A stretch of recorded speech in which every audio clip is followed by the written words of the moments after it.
Hi, I'm Rachel Michiko Whitney with IdeateTV, here with Hudson Yang and his father, Jeff. So how did you guys first hear of East-West Players? So, I mean, He's known it for a while. I've known of East-West Players for a long time.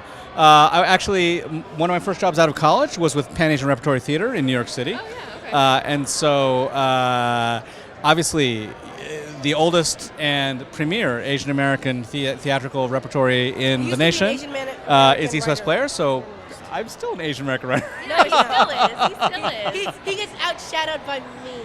This is true. He's the dad now. But certainly now that we're in Los Angeles, East-West Players is not just a critical pillar of our community here in Los Angeles as Asian Americans and nationally as Asian Americans, but it's honestly been a force for fundamental change in how we're represented on screen and beyond as Asian Americans.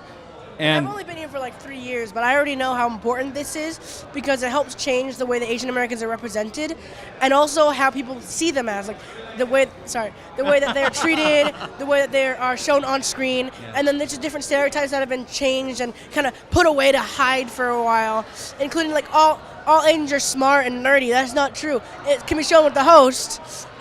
Vincent. Like, I'm not smart. I'm not smart. I'm not nerdy. No. But No, but it's cool because now kids can see you on screen and think, oh, maybe that's something that I can do.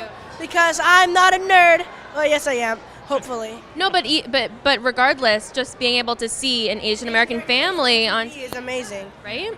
As a child, I didn't grow up like looking at those things. I didn't get to see someone to look up to and try to just to look up to and try to be like that person. Except for every so often when I see my dad on the news, I'd be like, "Oh, that guy's weird." Look, it's my dad. Yeah. So, do you have any role models that you look up to?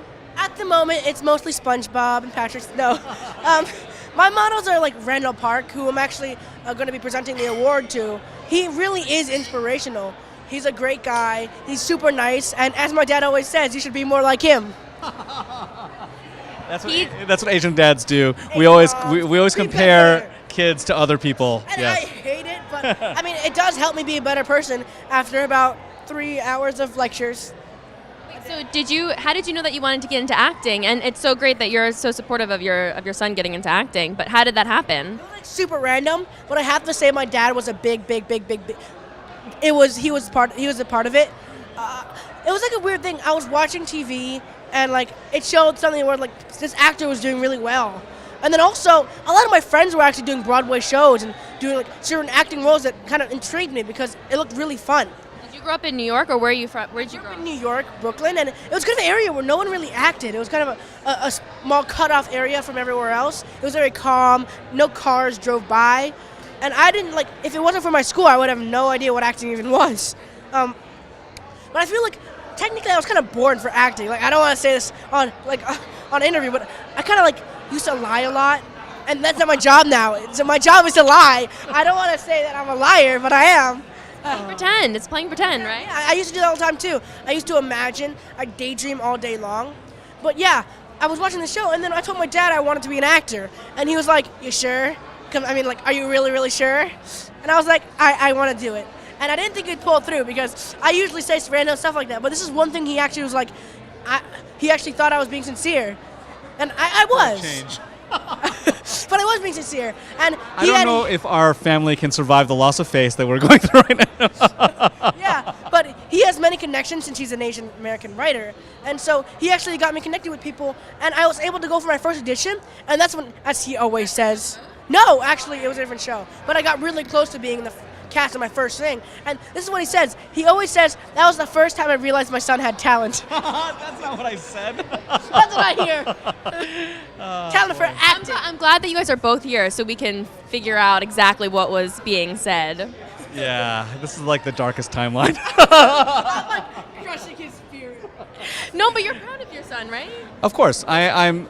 Honestly, when Hudson decided that he wanted to act, and fortuitously, we're at a moment where, after many, many years of people, kind of breaking down barriers and forging into territory as pioneers, many of whom were here at East-West Players. The miner who was able to break through. it was an opportunity finally for a show like Fresh Off the Boat to happen. People like Randall, After 20 years Randall and of Constance, nothing of that. yes, Sure. and Hudson and Forrest and Ian. This family came along. This TV family came It was along. kinda like Yeah. they were pulled together from people all around, and it actually made a show that is successful all around the world, Yeah. all around Asia too. It's true. Like we travel to distant places and And I was surprised when bizarrely, people actually, yeah. like, were like, "Are you Hudson Yang from Fresh Off the Boat?" And some of them weren't even tourists. Like there was like a link. Where did you travel to? Well, we went to Taiwan for the first episode, and even there were people who were like taking pictures with me. that's not even that surprising. But we. Because it's there. Well, like, 'Cause it's we the went to dinner time with Europe. his family. We went to Europe, and Yeah. we were there We're- for the World Expo. Yeah. And there, we also got recognized, and I was like so surprised because like there's this guy from like. That was like we were in Milan, and we people came up to us. Somebody from Saudi Arabia, I think. And Africa. Yeah. And also Australia. I was like, does he even play there? People guess so. pirate stuff. Or it's there illegally. Yeah, yeah. But no, it has really been an incredibly exciting time for our community, and I think for this generation, because they're the ones who are taking the trail that's been kind of beaten down, and they're racing down it. Burning chains. Yeah, Oh, no, yeah, I yeah. think Breaking it's chains. Breaking chains. Yeah, yeah. Or burning them. Burning. Hey, it works. I think it's blazing paths and breaking chains. Yes, That's right. exactly. I'm Rachel Michiko Whitney with IdeateTV.